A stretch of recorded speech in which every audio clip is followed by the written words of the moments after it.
My name is James Gallagher, and I'm 58 years old. For 32 years, I've been working on America's electrical grid, keeping the lights on for millions of people across the Northeast. I'm not what you'd call a religious man, never been much for Sunday services or Bible studies. But I've always believed there's something bigger than us out there, something watching over the ordinary folks just trying to make it through another day.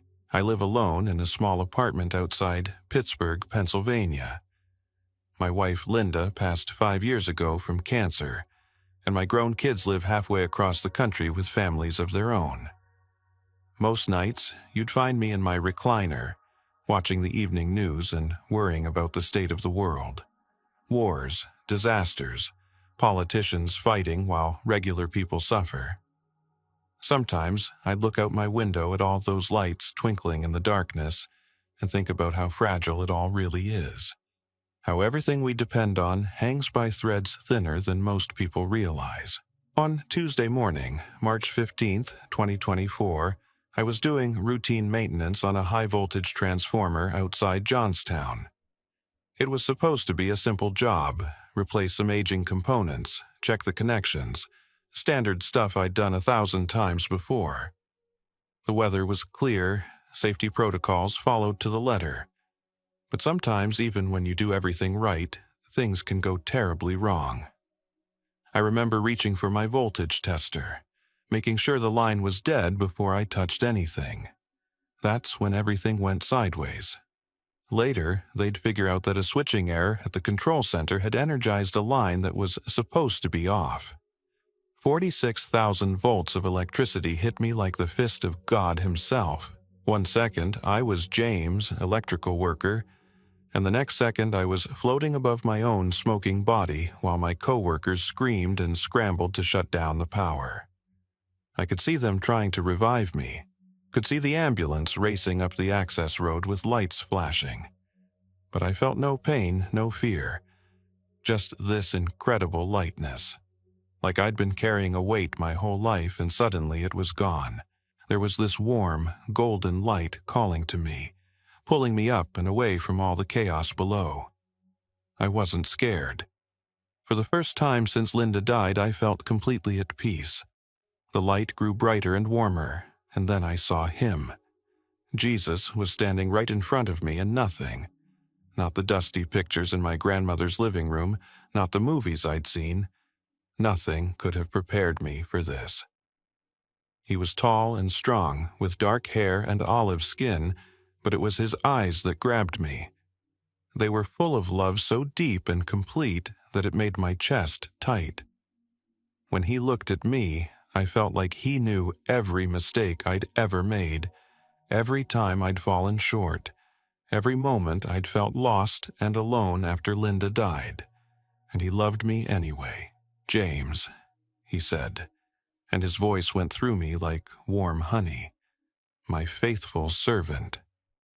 I tried to speak but just started crying, not sad tears, but tears of pure relief and joy, like I'd been holding my breath my whole life and could finally exhale. He reached out and touched my shoulder, and waves of love poured through me. Love bigger than anything I'd ever felt, even deeper than what I'd shared with Linda. It was like being wrapped in liquid sunlight. "You've spent your life keeping the lights on for my people," he said gently. 32 years of faithful service, making sure families stayed warm, hospitals kept running, children could do their homework after dark. You never thought of it as ministry, but that's exactly what it was. I hadn't ever thought about my job that way. To me, it was just work. Showing up, doing the job, collecting the paycheck. But hearing him say it like that, I realized maybe there had been something sacred in all those years of keeping the power flowing. "But I need to show you something important," Jesus said, and his face became more serious. "There are events coming that will test my people's faith like never before. You need to see what's ahead so you can prepare them." Suddenly, we weren't in that beautiful light anymore. We were standing on what looked like a high mountain, looking down at the entire United States spread out below us like a giant map. I could see every city, every town, every light burning in the darkness. "Look closely, James," Jesus said. "Tell me what you see." At first, everything looked normal. Lights twinkling everywhere, the steady pulse of civilization. But then I started to notice strange things. Dark clouds gathering over major cities, not weather clouds, but something else, something that felt wrong. "Lord, what am I looking at?" I asked. "The first of 3 great darkness events that will come upon this nation," he replied. "Each one will last exactly 3 days. Each one will test whether my people trust in me or in their own power." As we watched, the first darkness began to fall. It started in California, not like a normal blackout, but like someone was pouring thick ink across the sky. The darkness spread eastward, swallowing city after city. Los Angeles, Las Vegas, Phoenix, Denver, all going dark one by one. "This first darkness will come from solar storms," Jesus explained. "Electromagnetic pulses that will cripple the Western power grid. It will happen in late 2024 during the harvest season. For 3 days and 3 nights, half of America will have no electricity, no communications, no running water in most areas." I watched in horror as chaos erupted in the darkened cities. People pouring out of buildings, cars stalled on highways, hospitals switching to backup power that would only last so long. In some places, I saw looting starting within hours. In others, I saw neighbors helping neighbors, sharing what little they had. "Why, Lord?" I asked. "Why would you allow this?"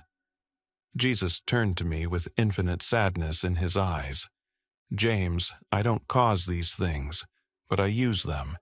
For too long, my people have trusted in technology more than in me. They've forgotten that every blessing comes from my hand. This darkness will remind them where their true security lies." He showed me something that gave me chills. In the midst of the chaos, I saw churches opening their doors, sharing their food and water. I saw believers lighting candles and gathering to pray. I saw communities coming together in ways they hadn't in decades. The darkness was terrible, but it was also revealing who people really were underneath all the comfort and convenience. "Watch closely," Jesus said. "See how some use the darkness to hurt others, while some use it to help. Crisis doesn't change people's hearts, James, it reveals them." The vision shifted, and I saw the second darkness coming. This one was different, starting on the East Coast and moving west. New York, Boston, Washington, D.C., all going dark simultaneously. "The second darkness will come 18 months later," Jesus said. "Early 2026. This time, it will be cyber attacks on the electrical grid itself. Enemies of this nation will strike at the most vulnerable moment, when the Western grid is still recovering from the solar storms." This darkness was even more terrifying because it was deliberate. I could see malicious code spreading through computer systems, power plants shutting down one by one, transformers exploding in showers of sparks. 3 days of darkness across the eastern United States, affecting over 200 million people. "The death toll from this one will be much higher," Jesus said solemnly. "People on life support, in elevators, in subways, food spoiling in warehouses, civil unrest in major cities. But again, look closer." I did look closer, and again, I saw the same thing. In the darkness, some people became predators while others became heroes. I saw ordinary believers becoming extraordinary servants, sharing their last can of food with strangers, protecting the vulnerable, organizing relief efforts by candlelight. "But Lord," I said, my voice shaking, "surely, after 2 disasters like this, the government will fix the grid, make it secure." Jesus shook his head sadly. "Pride, James. Human pride and the love of money will prevent the changes that need to be made. Too many powerful people will care more about profits than protection. They'll apply temporary fixes and declare victory, but the real vulnerabilities will remain. Then came the third vision, and this one made my blood run cold. The entire United States, from sea to shining sea, plunged into darkness simultaneously. The third darkness will come in late 2026, during the winter months, Jesus said. This time, it will be a combination of natural disasters and human failure. A massive solar storm will hit just as domestic terrorists launch coordinated attacks on key infrastructure. For 3 days, the entire continental United States will have no power. The death toll in this vision was staggering. Hospitals failing, people freezing in their homes, transportation grinding to a halt, supply chains collapsing completely. In the big cities, I saw scenes that looked like something from hell itself. Gangs roaming the streets, desperate people doing unthinkable things just to survive another day. Millions will die in these 3 days, Jesus said, and I could hear the grief in his voice. Not just from the cold and darkness, but from what people will do to each other when they're afraid. This is what happens when a nation turns away from me, James. When they put their trust in systems instead of their Savior. But even in this darkest vision, I saw points of light. Churches that had prepared, believers who had stored supplies, communities of faith that became islands of hope in an ocean of chaos. I saw miraculous provisions, food multiplying, the sick being healed through prayer, protection from violence in ways that couldn't be explained. Those who trust in me will not be abandoned, Jesus said. I will provide for my people, just as I provided manna in the wilderness. But they must prepare not just their pantries, but their hearts. The visions faded, and Jesus and I were alone again in that golden light. I was overwhelmed by everything I'd seen, the scope of the coming disasters, the millions who would suffer and die. Lord, what can anyone do against something like that? I asked. How can people prepare for total system collapse? Jesus smiled, and somehow that smile contained all the hope in the universe. James, the preparation isn't primarily physical, though wise believers will store some food and water. The real preparation is spiritual. People need to learn to depend on me again, not on their technology, their government, or their bank accounts. He began to teach me then, sharing wisdom that I'd never heard in any church service. Practical, spiritual lessons for the dark times ahead. Tell my people this, he said. In the coming darkness, battery-powered radios will be more valuable than smartphones. Candles will give more light than LED screens. Neighbors who know each other's names will be safer than those who live isolated behind security systems. Gardens will feed families when grocery stores are empty, and prayer will bring peace when nothing else can calm the fear. Jesus showed me something beautiful then. He took me to a small town somewhere in the Midwest during the third darkness. While chaos reigned in the cities, this community was thriving. They had a church at the center that had been preparing for months. They'd organized gardens, shared resources, trained people in basic skills that most had forgotten. See how they're not just surviving, but serving, Jesus pointed out. They're taking in refugees from the cities, sharing their food with strangers, caring for the sick and elderly. This is what the church is supposed to be, James. Not just a Sunday morning social club, but a body of believers ready to be my hands and feet in the darkest times. I watched as the pastor, a simple man who looked like he'd be more comfortable fixing tractors than preaching sermons, organized rescue missions into the surrounding cities. They were saving lives, bringing people back to their community, sharing the gospel not just with words but with actions. But how did they know to prepare? I asked. Because they listened, Jesus replied. When my spirit whispered warnings to their hearts, they didn't dismiss it as foolishness. They prepared physically, but more importantly, they prepared spiritually. They fasted and prayed, asking me to show them what was coming and how to serve. Jesus looked directly at me then. and I felt the weight of eternity in his gaze. This is why I'm sending you back, James. Not just to warn people about the darkness, but to tell them how to prepare for it. How to be ready, not just to survive, but to serve. He began to give me specific instructions, practical guidance that seemed to come from someone who understood both spiritual and physical realities perfectly. Tell them to start with their hearts, he said.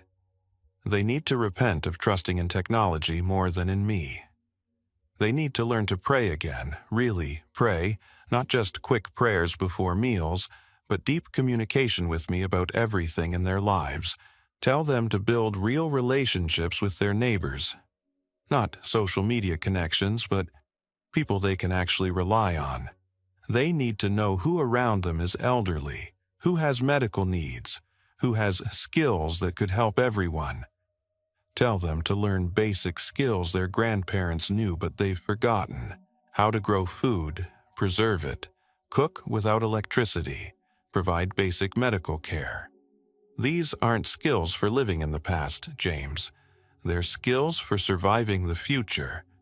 Tell them to store some food and water, yes, but not like paranoid survivalists hiding in bunkers.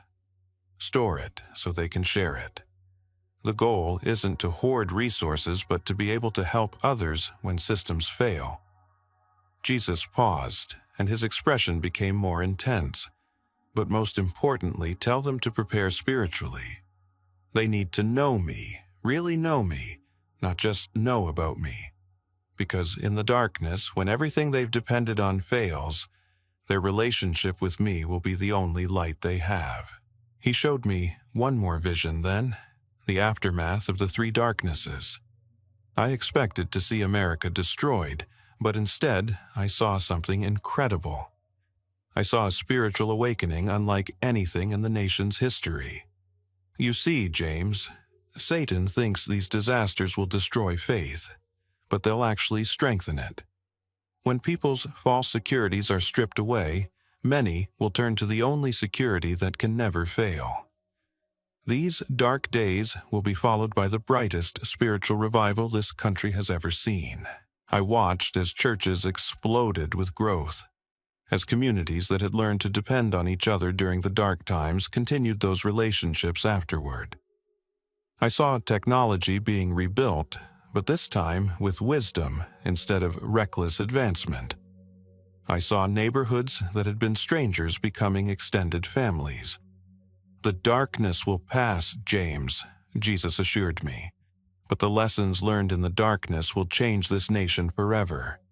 Not everyone will survive, but those who do will build something better than what existed before.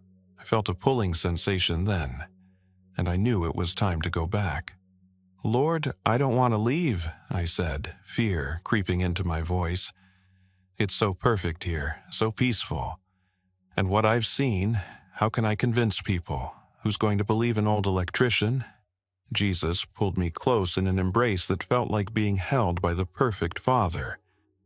My son, you won't convince everyone, and that's not your job. Your job is to tell the truth about what you've seen. Some will listen and prepare. Others will dismiss you as a crazy old man, but I'll make sure the message reaches those who need to hear it. The pulling got stronger, and I could feel myself being drawn back toward Earth, back toward my broken body in that hospital room. Remember, Jesus said, his voice following me as everything began to fade, you are never alone. I am with you always. And the darkness that's coming is not the end of the story. It's the beginning of the greatest revival in human history. The next thing I knew, I was gasping for air in a hospital bed, machines beeping all around me, my whole body feeling like I'd been hit by lightning, which, technically, I had. My supervisor, Tom, was there, looking like he'd aged 10 years. A nurse was checking my vitals with an expression of pure shock. James, thank God, Tom said, gripping my hand. We thought we'd lost you, buddy. You've been unconscious for 6 hours. The doctors said, well, they said things didn't look good. The doctor who came in later couldn't explain it. "Mr. Morelli," he said, shaking his head, "you took a direct hit from 46,000 volts. By all medical logic, you should be dead. The fact that you're not only alive, but showing no signs of permanent damage, I've never seen anything like it." But I wasn't the same. Not in my body, which healed impossibly fast, but in my soul. Because I had seen what was coming. I had looked into the eyes of Jesus and received a mission that would change the rest of my life. For days, I could barely talk about what had happened. Every time I tried to tell someone about meeting Jesus, about the visions of the three darknesses, I would start crying. The memory of his love was so overwhelming that everything else seemed gray by comparison. But slowly, I began to share. First, with Tom and my coworkers, who knew something profound had happened to me. Then, with neighbors in my apartment building. Then, with the local pastor, who listened with growing amazement and invited me to share my story with his congregation. Some people believed me immediately. Others looked at me like I'd lost my mind along with consciousness. But I didn't let that stop me, because I'd promised Jesus I would deliver his message. Within months, my story had spread far beyond Pittsburgh. Christian podcasts, YouTube channels, articles in faith-based magazines. Some called it the most important prophetic warning of our time. Others dismissed it as the hallucinations of a brain deprived of oxygen. But the message kept spreading. And something remarkable began happening. Believers started taking the warning seriously. Churches began organizing preparedness ministries, not from fear, but from wisdom. They started teaching practical skills alongside Bible studies. They began building stronger community connections. They started preparing not just to survive the coming darkness, but to serve others during it.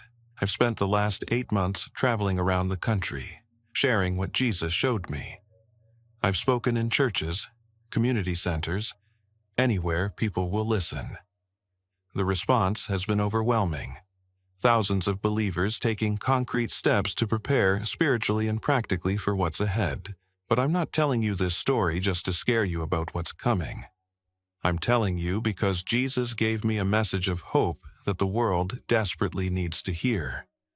If you're someone who's put all your trust in technology, in government systems, in your bank account or your job security, please listen to me carefully. These things will fail. I've seen their failure with my own eyes, but there's something that will never fail: the love of Jesus Christ and his promise to provide for those who trust in him. If you're someone who's been coasting in your faith, going through the motions on Sunday morning, but living like an atheist the rest of the week, it's time to get serious about your relationship with God. The comfortable times are ending. The days ahead will require a faith that's real, tested, and strong. If you're someone who's never given your life to Jesus, who's been putting off that decision thinking you have plenty of time, I'm here to tell you that time is running out. Not just because of the coming disasters, but because none of us know when our personal time will end. I learned that lesson the hard way when 46,000 volts almost sent me into eternity unprepared. But here's the hope in this message. Jesus isn't bringing these dark times as punishment.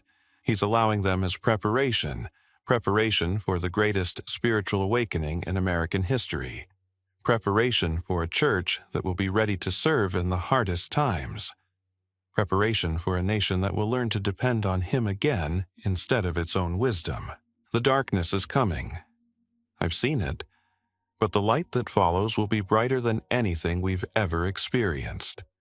Jesus is preparing a remnant of believers who will not just survive the dark times, but thrive in them, who will be his hands and feet to a suffering world. You can be part of that remnant. You can be one of those points of light that shine brightest when the darkness is deepest. But it starts with a decision to trust Jesus completely, not just with your eternal salvation, but with your daily provision. A decision to prepare, not just for your own survival, but for service to others. a decision to take seriously the warnings He's giving through ordinary people like me. My name is James. I died for 6 hours and came back with a warning and a promise. The warning: 3 periods of darkness are coming that will test this nation like nothing in our history. The promise: for those who trust in Jesus and prepare as He directs, these dark times will become opportunities to serve, to grow, and to be part of the greatest revival the world has ever seen. The choice is yours. You can dismiss this as the ramblings of an old electrician who got zapped too hard, or you can take seriously the possibility that the God who loves you is trying to prepare you for what's ahead. Don't wait too long to decide. The darkness is coming sooner than most people think. But for those who are ready, it won't be the end of the story. It will be the beginning of the greatest chapter of faith America has ever written. Which story will you choose to be part of? Thank you for staying with us until the end. If you're still here, it means this message touched your heart. Do something simple but powerful. Write your country in the comments so we can pray for it. Subscribe and turn on the bell to receive our daily messages, and share this video with a few people you love. Your share might be the reason someone finds their way back to God. And don't miss this. We've prepared a free ebook for you, a gift to bring peace to your soul and light to your path.